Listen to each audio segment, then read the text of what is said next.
Vamos a resolver el ejercicio 24, ¿de acuerdo? El ejercicio 24 nos pide crear un vector unitario que tenga la misma dirección que el vector dado, ¿sale?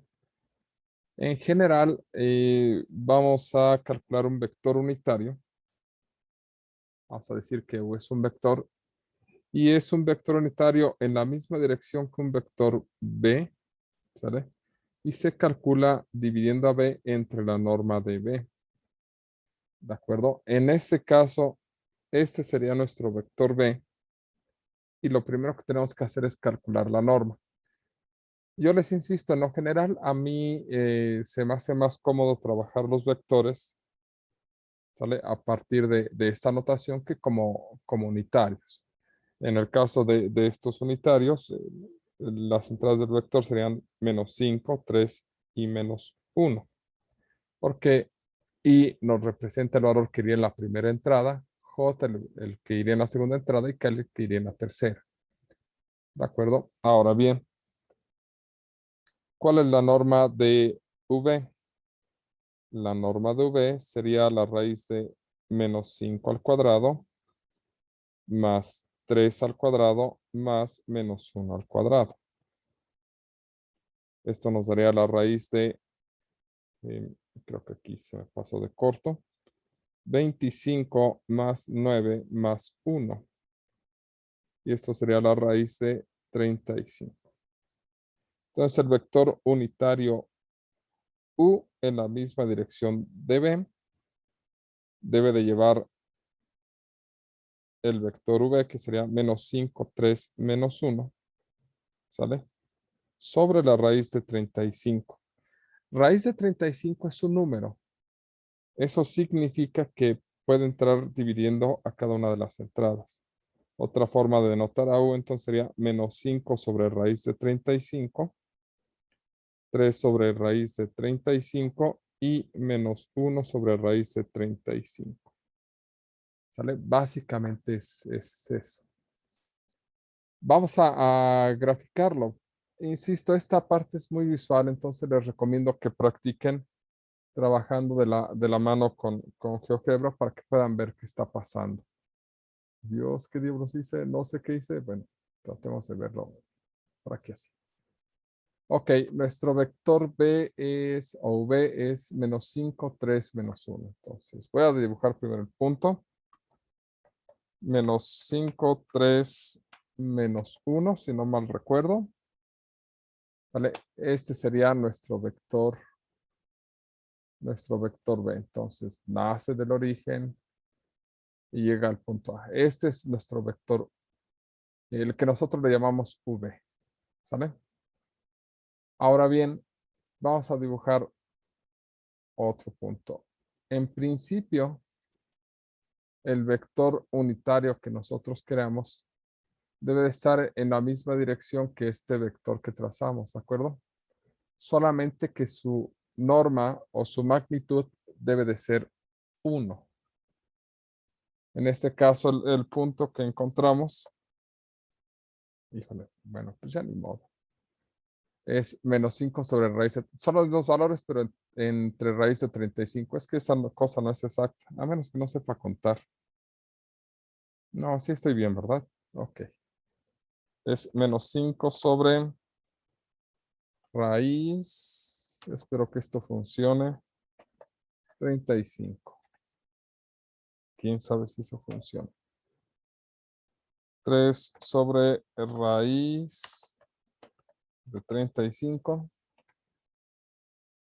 coma, -1 sobre raíz de 35. No, no acepta el comando raíz. Ah, qué horrible.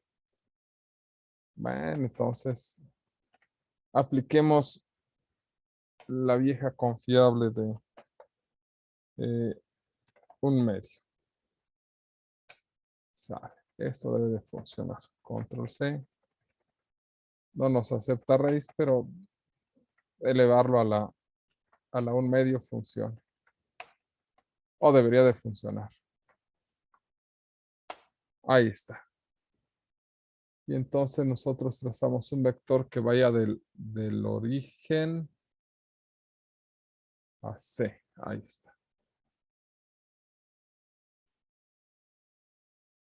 Y lo que podemos ver es un vector, en este caso, más pequeño que el vector, es que nosotros lo nombramos al revés. El vector B aquí es un vector unitario, es decir, su norma vale 1 o su magnitud es de 1. El vector A es un vector más grande, perdón, el vector U es un vector más grande, ¿de acuerdo? Y lo que hicimos fue obtener un vector B unitario que va en la misma dirección, con el mismo sentido, pero que su magnitud es de 1, siendo que el del vector U es raíz de 35, que es casi 6 esa raíz. ¿Sale? Más o menos, ¿dudas?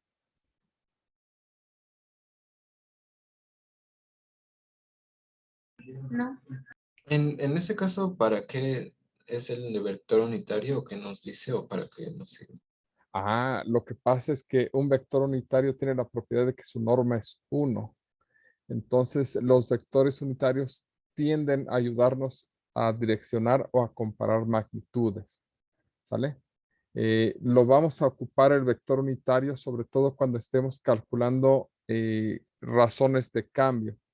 Porque si tú necesitas investigar cuál es la razón de cambio de una función en una dirección, ¿sale? En una dirección dada por un vector, ¿de acuerdo? Tú lo que necesitas es esa razón de cambio, multiplicarla por el vector unitario de la misma dirección.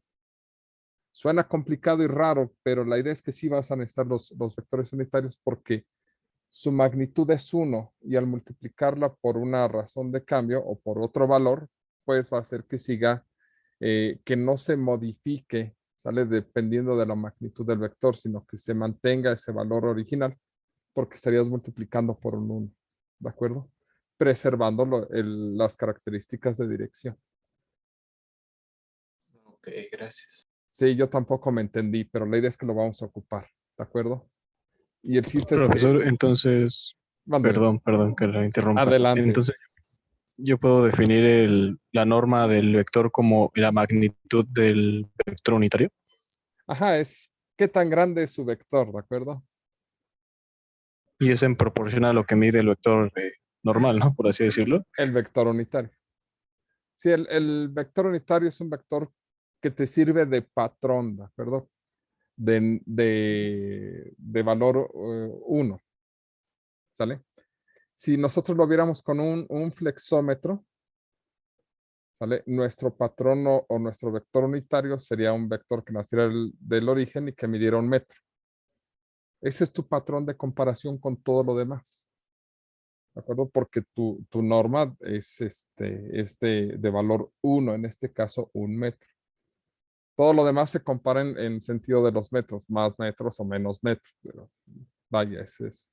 El unitario es como que tu valor de comparación. ¿Sale? Ok, profe, gracias. Sí, es tu patrón de comparación el vector unitario. Ok, más o menos, más o menos. Ahí vamos. ¿Alguna otra duda? ¿Pregunta?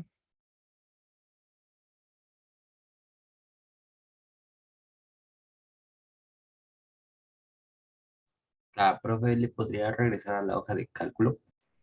A la hoja de cálculo. Bueno, donde hicimos los cálculos. Aquí al pizarrón. Sí, profe, gracias. Árale.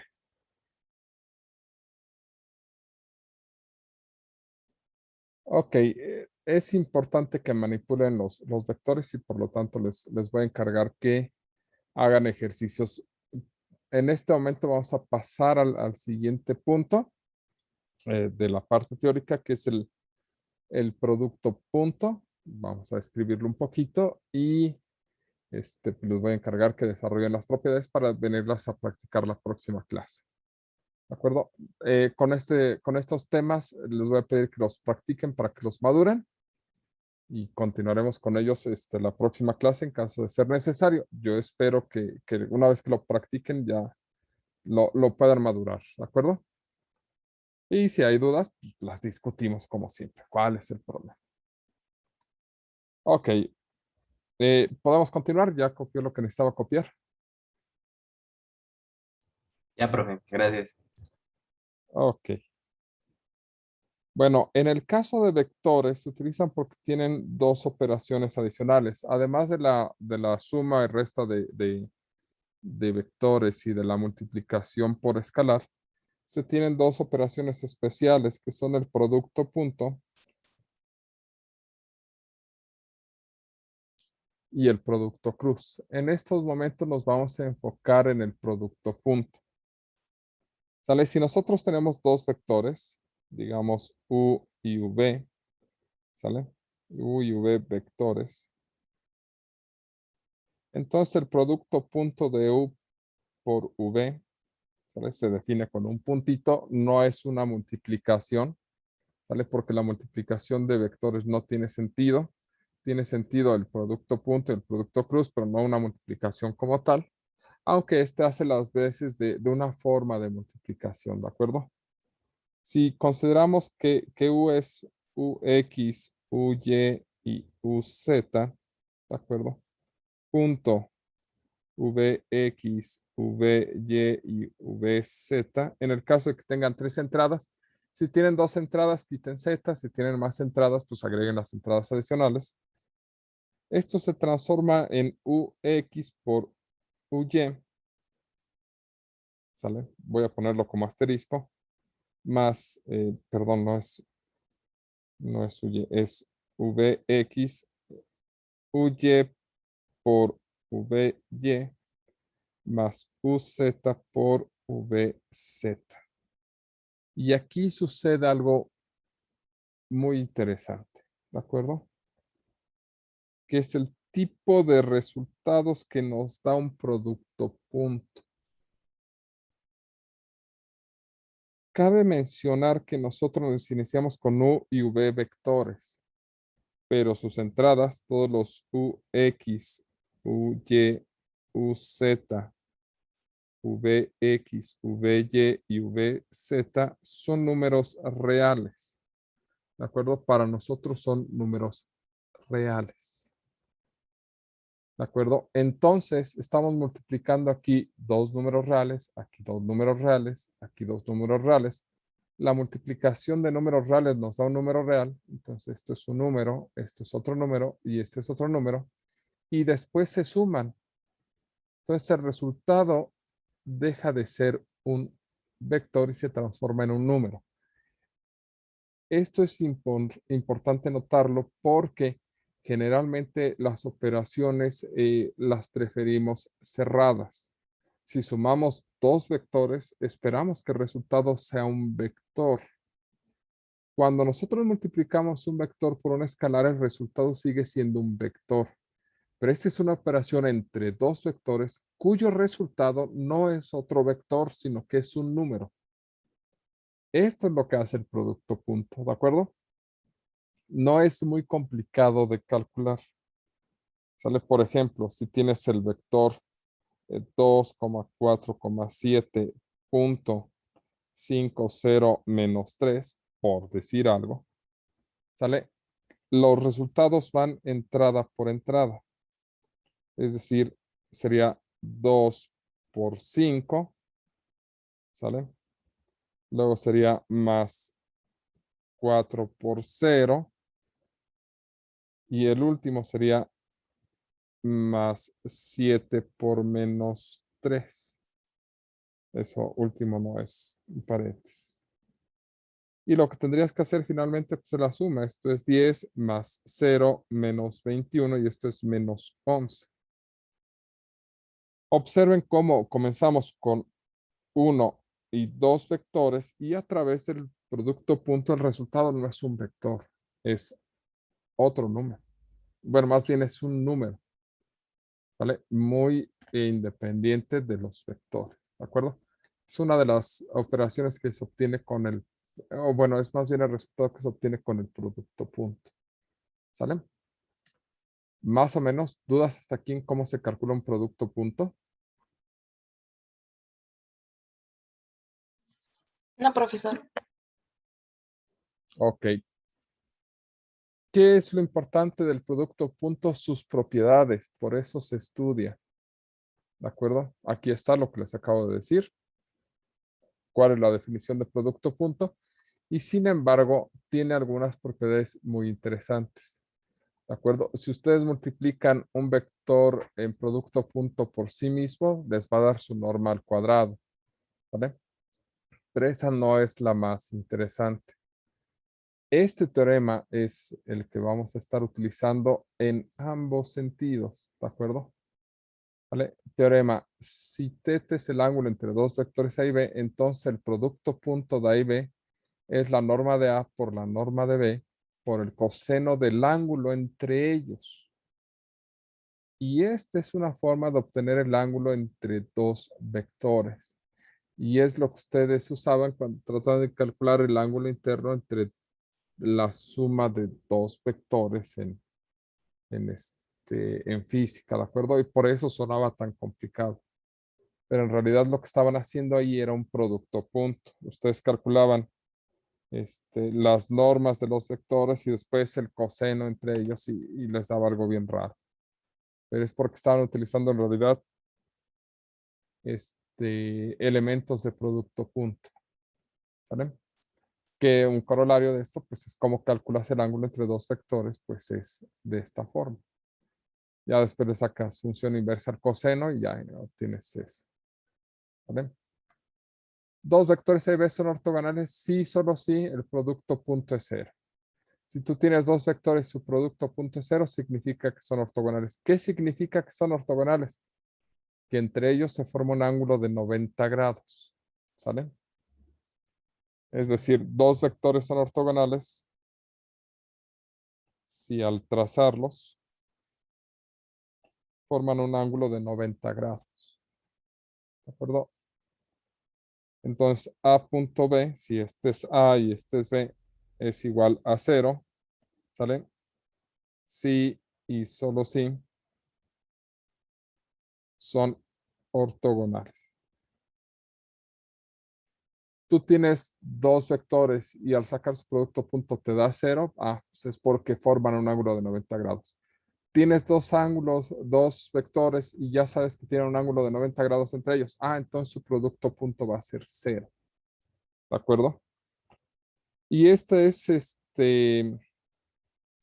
importante hacerlo notar con los vectores unitarios I, J, K. ¿De acuerdo? ¿Por qué? Porque I con J son ortogonales. Tú ya sabes que forman entre los dos un ángulo de 90 grados. Entonces, I punto J va a ser 0. I punto K, también esto forma un ángulo de 90 grados. ¿Vale? Aquí hay un ángulo de 90 grados, aquí hay un ángulo de 90 grados y aquí hay un ángulo de 90 grados.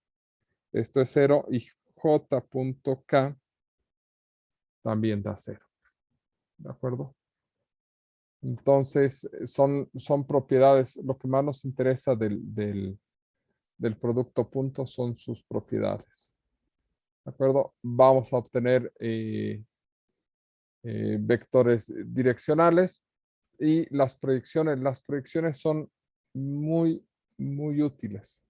¿Sale? Una proyección es como qué tanta sombra refleja un vector sobre otro. ¿De acuerdo? Hagan de cuenta.